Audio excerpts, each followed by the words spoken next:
نو تشبیب چې دی د دې نه غزل جوړ شوی او غزل د غزل بنیادي طور چې د دې کم مضامینو نو هغه همدغه عشق و محبت او ښکلا او مینه او سرور او کیف او مستی او خواږه خواږه الفاظ او ښایسته تخیل او نازک خیالي او موشګافي یعنی په ویښته کې سوری کول باریک بینی. حمید بابا ته موشګاف شاعر ویل کېږي. حمید بابا ته موشګاف په دې ویل کېږي یا وایي لکه سر د پسه په اور غاښونه سپین کا. د پسه سر چې چې په هغه خپې چې کوم خرڅه یې په دیګچي د پاسه سر یې خو چینګې داړې دي لکه سر د پسه په اور غاښونه سپین کا. ما له نن ډېره غمه خندا راغله. شاعري دې ته وایي تغزل اوس دې ته وایي چې په کوم ځای کې تغزل لا پیدا کړی او نازک خیالي او باریک بیني ګوري نو موشګافي دغې ته وایي. بل صنایع بدایع چې دي نو دا د دې شاعرۍ حسن دی. په دې کې چې کوم صنعتونه چې په دې کې هغه خوبیان را پیدا شي لکه صنعت تضاد چې دلته د شپې ذکر راشي نو په بله مصره کې بیا د ورځې ذکر پکار دی. دلته د تورې نو هلته د سپین نو د دې سره په کلام کې اثر زیاتیږي نو دغسې بلا صنایع بدایع دي چې د هغې استعمال پکې هم ډېر خوند پیدا کوي. بله دا ده چې ایجاز او اختصار چې دی چې څومره لنډو ټکو کې په غزل کې بیان وشي نو هغه زیات اثرانداز ډېر اثر کوي ژور. لکه خاطر ته غوږ کېدی خاطر چې څنګه غزل لیکي یا رحمان بابا چې کوم لیکلی دی نو بس ورته ګورئ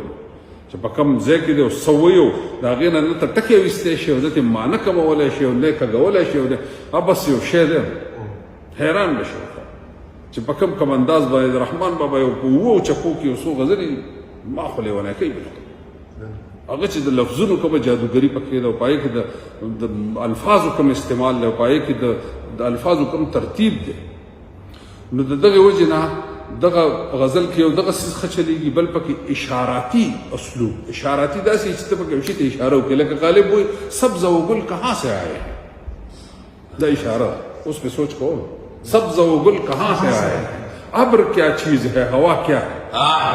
کم ځای ته دې رسوي چا کړي دا څوک دی جب کہ تجھ بن نہیں کوئی موجود پھر یہ ہنگامہ اے خدا کیا ہے غونه په سړي لشي لشي کوي چې دا دې څه وایي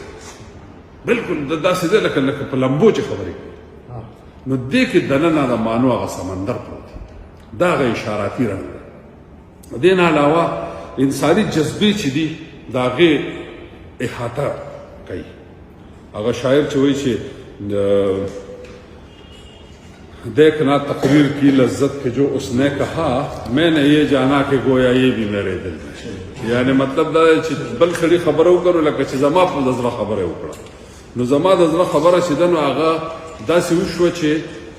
زه هم د ځان سره په خبره کې ډوب کړم نو چې کومه خبره کېږي د انساني جذبو د انساني مسایلو ذکر چې کېږي نو ټول خلک په هغې میینېږي او ورسره اتفاق کوي.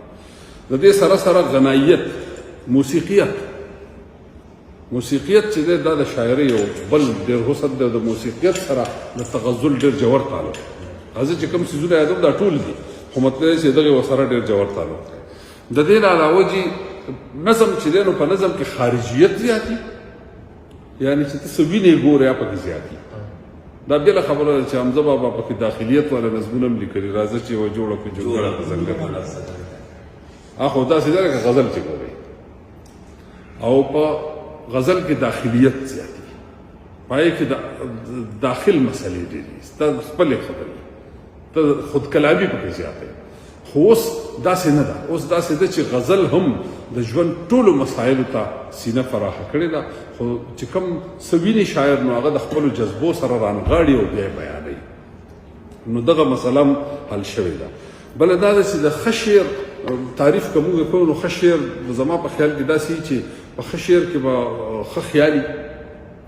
په هغې کې به ښه ژبه وي په هغې کې به ښه هنري او د هغې نه علاوه په هغې کې به جذبه وي ښه ژبه ښه خیال ښه هنر جذبه نو چې په کوم کې جذبې د مالګه لږه زیاته وي لکه مخکې ما ذکر کړی چې د اجمل خټک صاحب په شاعرۍ کې د جذبې د مالګه لږه زیاته ده ترسکون کړی دی نه نظم ترسکون کړی دی. سیف الرحمن سلیم غزل ترسکون کړی دی. خیبر افریدي اندیش شمس القمر اکرام الله ګران دوی ټولو غزل کې خوند پیدا کړی. بله عجیبه غوندې خبره ده چې په ټوله دنیا کې څومره شاعران دي نو هغوی د خپلو نظریاتو پرچار په نظم کې کړی دی او زمونږ سره یو 3 شاعران داسې دي چې هغه ظالمانو بالکل تباهي کړې ده، هغوی په خپل رنګ کې په غزل کې کړی لکه سیف الرحمن سلیم اندیش شمس القمر او خیبر افریدی. دا د دنیا 3 شاعران دي چې دوی په کوم رنګ کې د خپلو نظریاتو پرچار کړی دی، یقین وکړه چې بل چا نه دی کړی، په نظم کې شوی دی، په غزل کې په دومره کامیابۍ نه دی.